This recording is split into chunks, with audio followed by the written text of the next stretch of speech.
መላው የኦሮሞ ህዝብ መላው ኢትዮጵያ ህዝብ እንድታቁልኝ የምፈልገው እንደ ቀነኒ ቤተሰብኛ ከአባገዳዎቹ ጋር ያልተስማማንበት ቦታ የአባገዳን ስርዓት የገዳን ስርዓት አለመቀበል ሳይሆን አለማክበር ሳይሆን የቀነኒ ጉዳት በግልጽ ሊጣራ ይገባል ከሚል አኳያ ነው።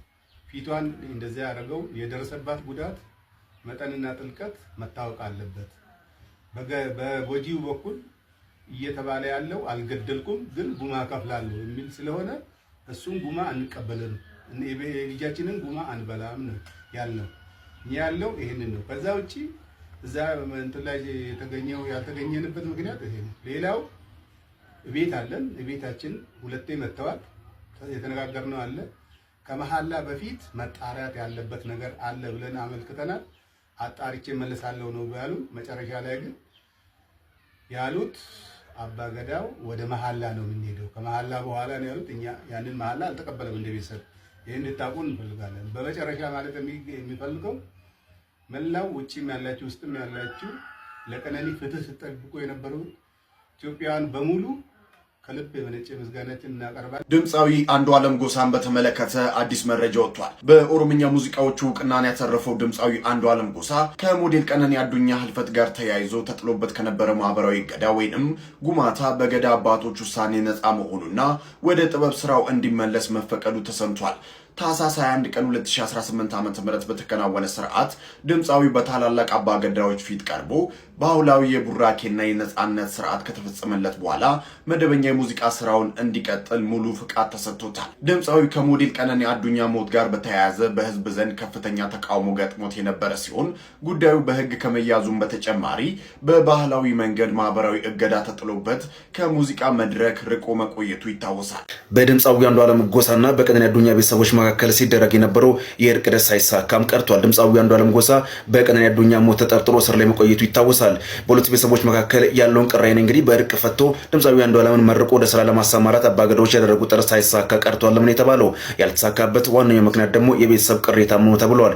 የቀነኒ አዱኛ አቶ አዱኛ ዋቆ የልጄ እንደምን ሆነ እውነት እስካሁን ድረስ አላገኘንም፣ የአንዱዓለም እንግዲህ በዋስ መፈታትም አሳዝኖናል ሲሉ ቅሬታቸውንም አሰምተዋል። በዚህ ምክንያት ደግሞ አባገዳዎች እንግዲህ ብዙ ጥረት ቢያደርጉም ሁኔታው ሳይሳካ ቀርቷል። ለምን የተባለው አሁን የተሰማ ሰበር መረጃ አለ። በድምፃዊ አንዱዓለም ጎሳና በሟች ቀነኒ አዱኛ ቤተሰቦች መካከል ሲካሄድ የነበረው የባህላዊ እርቅ ሂደት በይፋ መቋረጡ ተገልጿል። ነገሩ ከታሰበው በላይ ውስብስብ ሆኗል ነው የተባለው። የእርቁ ሂደት እንዲቋረጥ ያደረጉት ሶስት ዋና ዋና ምክንያቶች ሲሆኑ የመጀመሪያው የቤተሰብ ቅሬታ ነው። የሟች ቀነኒ አባት አቶ አዱኛ ዋቆ ድምፃዊው በዋስ መፈታቱ እንዳሳዘናቸው ገልጸው የልጄን ደምም ሆነ እውነት እስካሁን አላገኘንም ብለዋል። ሁለተኛው የስርዓቱ አካሄድ ነው። የአባገዳዎች ስብሰባ ወይም ጋዲሳ በሶስት ጊዜያት የተካሄደ ቢሆንም በአራተኛው ቀጠሮ ላይ የሟች አባት ሳይገኙ ቀርተዋል። አባገዳ ጎበና ሆላ እንደገለጹት ቤተሰቡ ለእርቁ ፈቃደኛ ባለመሆናቸው ሂደቱ ተቋርጧል ብለዋል። ሶስተኛው የእውነት ፍለጋ ልዩነት ነው። አቶ አዱኛ ገዳዮች ሳይለዩና ድርጊቱ ሳይታመን ጉማ ወይም የደም ካሳ አንቀበልም በማለት ሂደቱን ተችተዋል። አንዱዓለም በበኩሉ ድርጊቱን እንዳልፈጸመውና እውነቱ እንዲወጣ እንደሚፈልግ ለአባገዳዎቹ ሲገልጽ ቆይቷል። ቤተሰቦቿ ቀነኒ በሰው እጅ እንደተገደለች ሲያምኑ አንዱዓለም ግን ራሷን እንዳጠፋች በመግለጽ መከራከሩ በሁለቱ ወገኖች መካከል መግባባት እንዳይፈጠር አድርጓል። እናንተ ምን ትላላችሁ? እንዲህ አይነቱ ስብስብ የወንጀል ጉዳዮች በባህላዊ የእርቅ ስርዓት መጠናቀቅ አለባቸው ወይስ በፍርድ ቤት ውሳኔ ብቻ? ሐሳባችሁን አካፍሉኝ። መረጃው የፋስት መረጃ ነበር። ባምቢ በነገራችን ላይ ሰው ያራረገውን አድርጋ አይደለም ባይዘው ሁላችሁም የምታረጉትን ነገር ነው ያደረገችው። ባምቢ ለየት የሚያደርጋት እንዳለመታደል ሆኖ ከዳተኛ ጓደኛ ነው ያላት። እንዳለመታደል ሆኖ ገበና የሚያወጣ ኤክስ ነው ያላት። አስባችኋል? ኤክሶቻችሁ ገበናችሁን ቢያወጡ ማንም ቆሞ መሄድ የለም። ኦኬ፣ እሷ እንዳለመታደል ሆኖ እንደዛ ላይ ነው የወደቀችው። ኦኬ፣ እንደዛ ከወደቀችስ በኋላ ምንድን ነው ያደረገችው? ችግኝ መሆኗን አረሳችሁ እንጂ እሷ የደረሰባትን 1% ደርሶባችሁ እንኳን ተሰብራችሁ መቀሩ ሁላ ናችሁ ያላችሁ ታዲያ but she understand that no matter what happened to her ያ ችግኝ እንደሆነ ሰው ራሷን ማጠጣት ላይ ነው የገባችው። ስራዋ ላይ ነው የገባችው። ብሯ ላይ ነው የገባችው። ኮንፊደንሷ ላይ ነው የገባችው። እምነቷ ላይ ነው የገባችው። ናው ባምቢ የደረሰባት ችግር ቀን ያ ነገር ሲፈጠር ችግኝ መሆኗን በመረዳቷ ዛሬ ባምቢ ግን ሆናለች። ዛሬ ባምቢ ፍሬ አፍርታለች። ዛሬ ባምቢ ባለዋርካ ሆናለች። ዛሬ ባምቢ ጫካ ሆናለች። ስለ she is more beautiful today, she is more confident today, she is more richer than that day. ለምን ራሷ ላይ ፎከስ አድርጋለች። ያ ነገር በደረሰባት ጊዜ ችግኝ መሆኗን ተረድታ ራሷ ላይ ፎከስ አድርጋለች። ኦኬ በጣም ያሳዘነችኝ 5 ዓመት 4 ዓመት 3 ዓመት ሙሉ በዚህ ሁኔታ የምትሰልባው ሰዎች አላችሁ።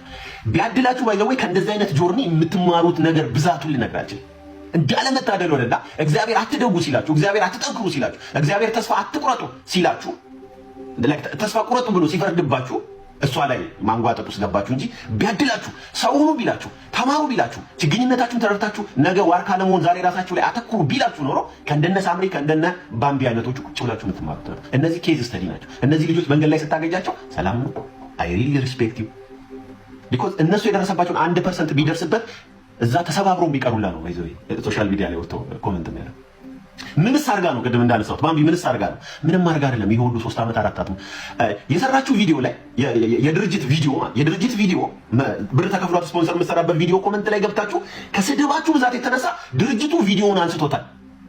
ልጅቷ ገቢ እንዳታገኝ ምን ስላደረገች? እናንተስ ምን እያደረጋችሁ? ወግ ስለጣሰች ወጋችሁን እየጠበቃችሁ፣ ሃይማኖት ስለጣሰች ሃይማኖታችሁን እየጠበቃችሁ፣ ባለጌ ስለሆነች ከባለጌ ማህበረሰቦቻችሁ ምናምን እያጸዳችሁ አይደለም። ለምን ወድቃ አልቀረችም እንዴ? ለምን እያደር ቆንጆ ትሆናለች? ለምን እያደር ጠንካራ ትሆናለች? ምን ብትረዳ ነው? ለምን እያደር ሀብታም ትሆናለች? ለምን እያደር ታዋቂ ትሆናለች? ለምን እያደር ኮንፊደንት ይኖራታል? ለምን እያደር ጭራሽ አንገቷን ቀና አድርጋ ትሄዳለች? ስለምትሉ ስላላችሁ ነው እንጂ ሌላ ነገር ተፈጥሯል። ባት ልጋብዛችሁ በሌላው ሳይድ እንድታዩ እነዚህ ልጆች የተረዱትን እግዚአብሔር አምላክ ልቦናችሁን ከፍቶ እነዚህ ልጆች በህይወት የተረዱትን ሚስጥር ጥንጧን የሚያካፍላችሁ ሊከበሩ በየሄዱበት እኮ ነው። ኤግዛምፕል አድርገን እንደ ኬዝ ስተዲ አድርገን ምንም ነገር ቢደርስብን ችግኝ መሆናችንን ተረድተን አካባቢያችንን አንድ ችግኝ የሚፈልገውን ነገር እስካሟላንለት ድረስ እንደዛ ስለ ይመቻችሁ ምናምን ነገር አይደለም። ተስፋ የምትቆርጡ ከሆነ ወደ እምነታችሁ መጠጋት ችግኙ የሚፈልገውን ነገር ማድረግ፣ አንዳንድ መጽሐፎችን ማንበብ ችግኙ የሚፈልገውን ነገር ማድረግ ነው። ከቤተ ዘመድ ጋር መወያየት በሜክሲኮ እጅግ ዓለምን ያስደነገጠ ነገር በጠራራ ፀሐይም ተፈጽሟል። ሜክሲኮዊ ባለሀብት ከማፊያዎች ግጭት ውስጥ መግባቱን ተከትሎ ከማፊያዎች በተተኮሰበት 200 ጥይት ህይወቱ እንዳለፈም ተሰምቷል። አልቤርቶ የተሰኘው የሜክሲኮ ባለሀብት ለእነዚህ ማፊያዎች ገንዘብ አልከፍልም እንዲሁም ደግሞ የእናንተን ጥበቃ አልፈልግም በማለት ሌላ አዲስ ጥበቃ መቅጠሩን ተከትሎ በላምቤርጊኒ መኪናው ላይ በተተኮሰ 200 ጥይት እሱን ጨምሮ የ16 ዓመት ልጁ እንዲሁም ደግሞ ቦዲጋርዱ በአጠቃላይ 3 ሰዎች መገደላቸውን ተከትሎ በአሁኑ ሰዓት ዓለምን እጅግ እያነጋገረ ይገኛል። ያውላችሁም እንደምታውቁት እንደዛ አይነት ነገር በሜክሲኮ አገር እጅግ የተለመደ እንደሆነም የሚታወቅ ነው። ለእውነተኛና ለፈጣን መረጃ ፎሎ ማድረግም አይረሳ። ከእንደዚህ አይነት ነገርን ይጠብቃችሁ። መልካም ቀን፣ መልካም ሁሉ